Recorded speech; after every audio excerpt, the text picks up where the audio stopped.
तीन बहनों की लालची भाभी। करिश्मा, रेशमा और मनीषा तीन बहनें हैं। उनका एक भाई भी है, मयंक। मयंक अपनी बहनों को बहुत प्यार करता है, लेकिन मयंक की पत्नी सविता इस मामले में मयंक से बिल्कुल ही अलग है। वो अपनी ननदों का जितना बुरा कर सकती है उतना बुरा करती ही रहती है और अपनी ननदों पर हुक्म भी चलाती है। करिश्मा, करिश्मा, तुमने अभी तक नाश्ता नहीं बनाया? तुम्हारे भैया को ऑफिस जाने में देर हो रही है। हाँ भाभी, बस अभी बनाती हूँ। करिश्मा, तुम ये ढीलापन छोड़ दो। कल को पराये घर जाना है। वहाँ अगर तुम इस तरह से काम करोगी तो लोग क्या कहेंगे कि माँ ने और भाभी ने कुछ सिखाया नहीं। और तुम्हारी दोनों बहनें कहाँ हैं? अब रेशमा मार्केट गई है और मनीषा सो रही है। क्या? सुबह के 8 बज रहे हैं और ये महारानी अभी भी सो रही है?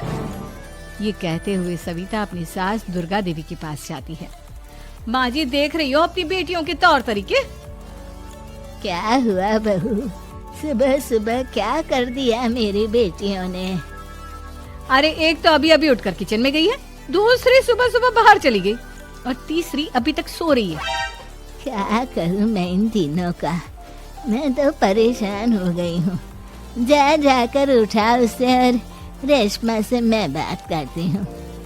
सविता सीधा मनीषा के कमरे में जाती है और उससे कहती है, महारानी जल्दी उठो, सूरज सर पर आ गया है। भाभी थोड़ी देर और सोने दो ना, मैं रात को लेट सोई थी। वो क्या ना, यूनिट टेस्ट चल रहे हैं। शराफत से उठती है या नहीं, या फिर पानी की भरी बाल्टी डालूं तेरे ऊपर? नहीं भाभी, मुझे बिस्तर में नहीं नहाना, उठती हूँ मैं। मनीषा जल्दी से उठकर बाथरूम में चली जाती है। सभी आराम से बैठकर नाश्ता कर रहे होते कि तभी रेशमा बाजार से हाथ में सामान लिए आ जाती है।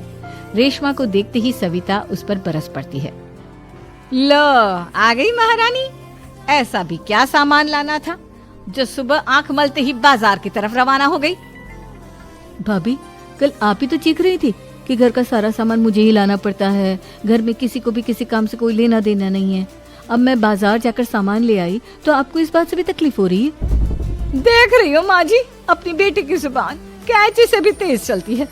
और मयंक, आप तो कुछ कहेंगे नहीं अपनी लाडली बहन को? रेशमा, अपनी भाभी से ऐसे बात नहीं करते। चलो माफी मांगो। भैया, मैं क्यों माफी मांगू? आप भाभी से बोलिए ना कि हम पर कम हुक्म चलाया करे। हम इस घर की बेटियां हैं और आपकी पत्नी की ननद है, नौकरानी नहीं। लो कर लो बात। इनकी भलाई के लिए कुछ भी बोलो तो इन्हें बुरा लग जाता है। इस घर में यही इज्जत है मेरी। देख लो माँ जी, आपकी बेटी किस लहजे में मुझसे बात कर रही है। सविता वहाँ से चली जाती है। मयंक को बहुत गुस्सा आता है, वो भी वहाँ से चला जाता है। फिर करिश्मा रेशमा को समझाती है। रेशमा, तुम्हें भाभी से माफी मांग लेनी चाहिए थी ना। लेकिन दीदी, मैंने कुछ किया ही नहीं, तो मैं माफी क्यों मांगू? हाँ करिश्मा दीदी, रेशमा दीदी जैसे ही घर में आई भाभी ही उन पर चिल्ला रही थी। हाँ, मैं मानती हूँ कि गलती भाभी की थी। मैं तो इसलिए बोल रही हूँ कि भाभी ने माँ को तो पूरी तरह अपने वश में कर लिया है। वो हमारी बात सुनती ही नहीं। मयंक भैया हमारे लिए हमेशा खड़े रहते हैं, इसलिए उनकी बात का मान तो तुम्हें रखना चाहिए था ना। कोई फायदा नहीं दीदी, कुछ दिनों की बात और है, भाभी उन्हें भी हमारे खिलाफ भड़का देंगी। फिर वो भी माँ की तरह हमारी किसी बात का विश्वास नहीं करेंगे। इसी तरह सविता अपनी तीनों ननदों को किसी न किसी बात पर परेशान करती रहती थी। एक दिन मयंक अपनी तीनों बहनों के लिए गिफ्ट लाया। करिश्मा, ये तुम्हारे लिए हार का सेट। रेशमा, तुम्हारे लिए सुंदर सी ड्रेस। मनीषा, तुम्हें किताबें पसंद है ना? तुम्हारे लिए किताबें लाया। थैंक यू भैया। थैंक यू भैया। करिश्मा, तुम्हारा नेकलेस कितना सुंदर है। ये भैया कहाँ से ले आए होंगे? मैंने भैया को 3 दिन पहले फोन पर ये डिजाइन दिखाया था और आज भैया ये ले आए। सविता तो अपनी ननदों की गिफ्ट्स देखकर चली और करिश्मा का नेकलेस बहुत पसंद आया था। बहन के लिए कितना अच्छा नेकलेस लग रहा है। मुझे कभी नहीं समझी ये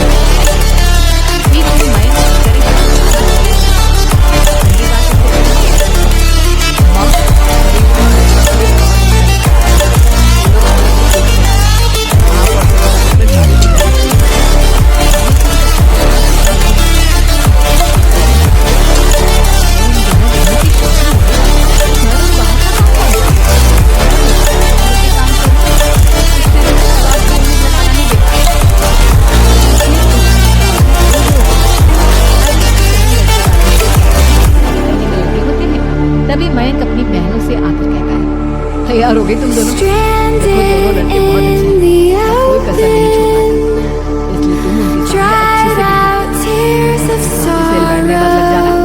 करिश्मा भैया मैं बहुत देर से वो नेकलेस ढूंढ रही हूँ, लेकिन मुझे मिल ही नहीं रहा। क्या नेकलेस खो गया? तुम्हें पता भी है मैं गुस्से में बाहर से चला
मैं तो पहले ही कह रही थी इसकी लगाम खींच कर रखो, लेकिन मेरी सुनता ही कौन है। आप चुप रहिए भाभी, ये सब आपका ही किया धरा है।